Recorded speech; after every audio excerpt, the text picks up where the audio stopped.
Meus amigos, muito boa tarde a todos vocês, saudações rubro-negras a todos. Muito obrigado a você, companheiro rubro-negro e anti-rubro-negro, que vai receber essa excelente notícia, que vai participar desse debate comigo.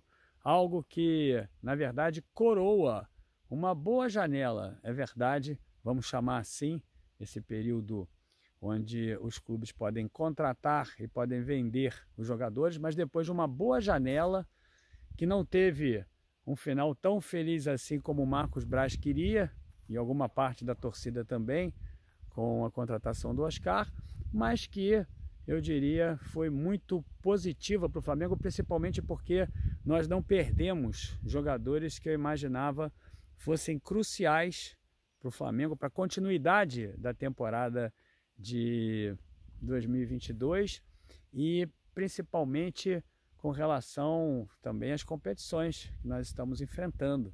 Agora já na fase final, lembrando a vocês que esse ano só tem competição ali até o final de outubro, em função da Copa do Mundo. Então, meus amigos, uma janela muito importante. Ontem a torcida do Flamengo muito desanimada, engraçado, com a não contratação do Oscar. Eu sinceramente não imaginava que fosse ser positiva para o Flamengo a vinda do Oscar, porque demoraria muito a entrar em forma, demoraria muito a se readaptar a um futebol de um nível que eu devo considerar muito mais alto do que o da China, não tenho dúvida disso, um futebol que exija mais do que o da China. E seria, acho até que imprudente pagar salário para o Oscar até o final do ano. Depois vieram com uma conversa dizendo que o Oscar ficaria até maio do ano que vem, e que o Flamengo teria a opção de compra do jogador, enfim, mas nós não tivemos um final feliz. O Oscar inclusive até deu uma declaração agradecendo, dizendo que quem sabe um dia jogaria aqui no Flamengo. Mas, meus amigos, eu quero comemorar aqui com vocês a celebração de uma aliança, tal como deve ser, dos dois importantes pulmões, dentre outros, mas de vários pulmões que a torcida do Flamengo tem, como a Flamanguaça, a Urubuzada, a Fa12, a Império, ou seja, várias torcidas que impulsionam os cânticos do Flamengo, que impulsionam o time dentro de campo, mas eu devo dizer aqui que os mais tradicionais, os principais, são a torcida jovem do Flamengo e a raça rubro-negra, qual eu fiz parte durante algum tempo. E eu quero aqui celebrar com vocês a notícia de que nós debatemos isso ontem na live, mas eu preferi gastar um tempo maior para lhes dizer sobre isso, mas essa aliança que foi construída em prol do Flamengo, deixando algumas diferenças de lado, deixando inclusive alguns percalços, eu diria, de lado, que são realmente periféricos, em função de uma análise do que é de centro, ou seja, o apoio ao Flamengo, ao Clube de Regatas do Flamengo. Achei realmente excepcional essa aliança. Já há muito tempo isso deveria ter sido construído. Essa divergência entre essas duas torcidas estava ganhando contornos realmente dramáticos nas arquibancadas do Maracanã, e de estádios afora. Realmente algo, meus amigos, que causava inclusive até apreensão nos próprios rubro-negros que ali estavam. Me recordo até uma vez de uma grande confusão que acabou até combinando com o impedimento da raça rubro-negra, acho que na época a jovem já estava punida, de estar no Maracanã apoiando a torcida do Flamengo, ou seja, apoiando o time do Flamengo. Foi lá no Morumbi, São Paulo, em 2018, algo realmente que não tem a menor razão de ser, né? Se já não tem a menor razão de ser torcedores brigando, imagina só torcedores da mesma torcida causando um grande alvoroço. Você já tem que se concentrar em função daquilo que é cultural, né? Em alguns jogos, algumas questões problemáticas entre as torcidas, para você se preocupar disso dentro do próprio espaço da torcida do Flamengo, realmente, meus amigos, é muito ruim. E eu quero aqui comemorar isso com vocês, não tenho nenhuma dúvida, o Flamengo fica substantivamente mais forte.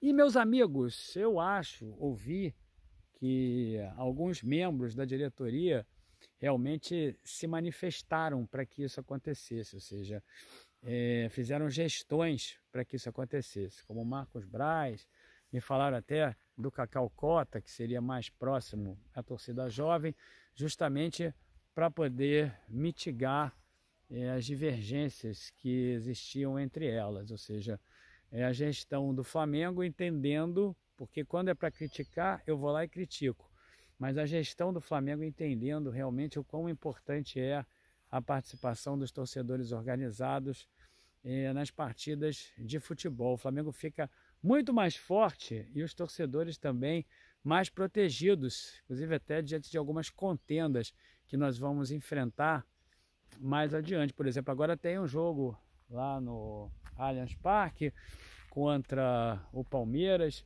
Me perdoe até falar sobre esse tipo de coisa aqui, mas é algo cultural. Vocês sabem muito bem as divergências que a torcida do Flamengo tem com a torcida do Palmeiras, divergências históricas. Vocês sabem disso, históricas.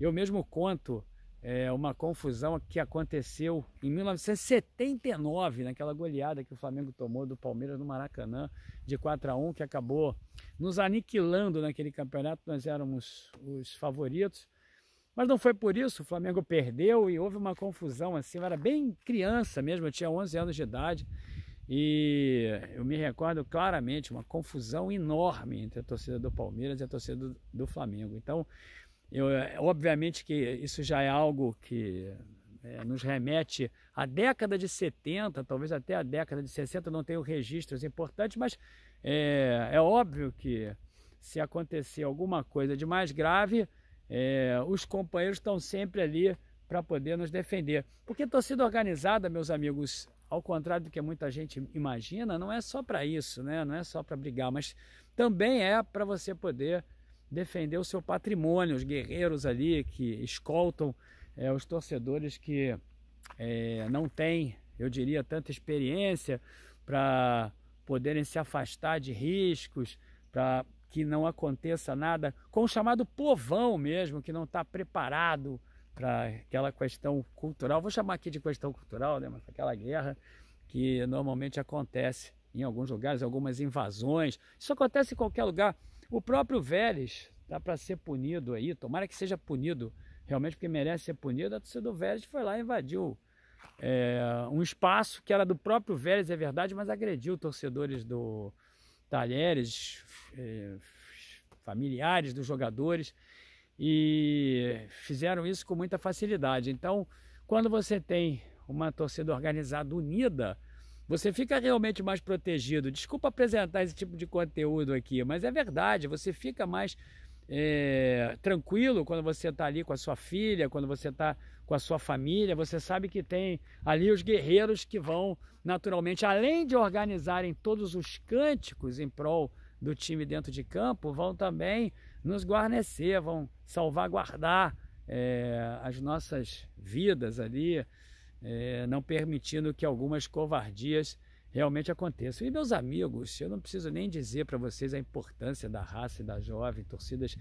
que há muitos anos, a raça rubro-negra, por exemplo, foi fundada em 1977, a torcida jovem do Flamengo da década de 60. São torcidas que realmente não podem ficar afastadas dos estádios de forma alguma. São torcidas muito tradicionais, torcidas enormes. A raça, por exemplo, é o maior movimento de torcidas organizadas do país. Aquilo ali é uma verdadeira empresa. Então, eu diria para vocês, além também da função de cobrança que a torcida organizada exerce sobre os próprios dirigentes, sobre os próprios jogadores, cobrança, pressão.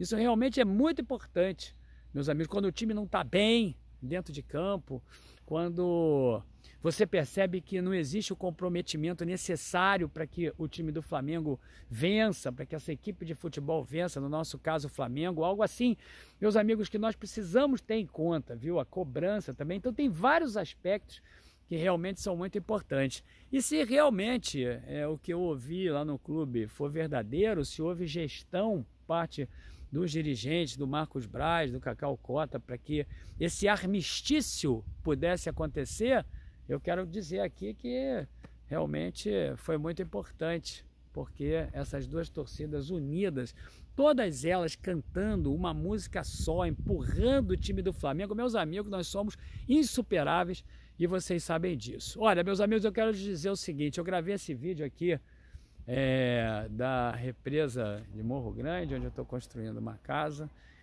Vim aqui ver a obra e mais tarde estou voltando para o Rio e tem uma live às 10h30, uma live que antecede uma noite que certamente vai ser muito difícil para nós, que vai ser a noite de amanhã, Flamengo e Atlético do Paraná. Nós vamos debater muito sobre isso. Vai ser um jogo muito tenso, o Flamengo precisa vencer de qualquer maneira esse jogo, não podemos ficar de maneira alguma, meus amigos, pelo meio do caminho na Copa do Brasil, porque eu acho que amanhã é o jogo mais importante que nós vamos ter da Copa do Brasil. O mais importante, não querendo aqui depreciar nenhum outro clube que vença as outras quartas de final, mas eu acho que o jogo amanhã talvez seja a verdadeira decisão da Copa do Brasil. O Flamengo ganhou de 5-0, mas nós sabemos muito bem a pressão que o Atlético do Paraná costuma exercer sobre os adversários lá no campo deles, lá na Arena da Baixada, e tudo isso nós vamos discutir hoje, companheiro rubro-negro, às 10h30, por isso que eu queria pedir a você que esteja lá comigo, 10h30, você deixa seu like aí, deixa seu like e se inscreva no canal. Muito obrigado a vocês, comente aí o que eu acabei de falar, me diga se você concorda e se prepara, porque hoje a live vai ser sensacional às 10h30. Saudações rubro-negra, meus amigos!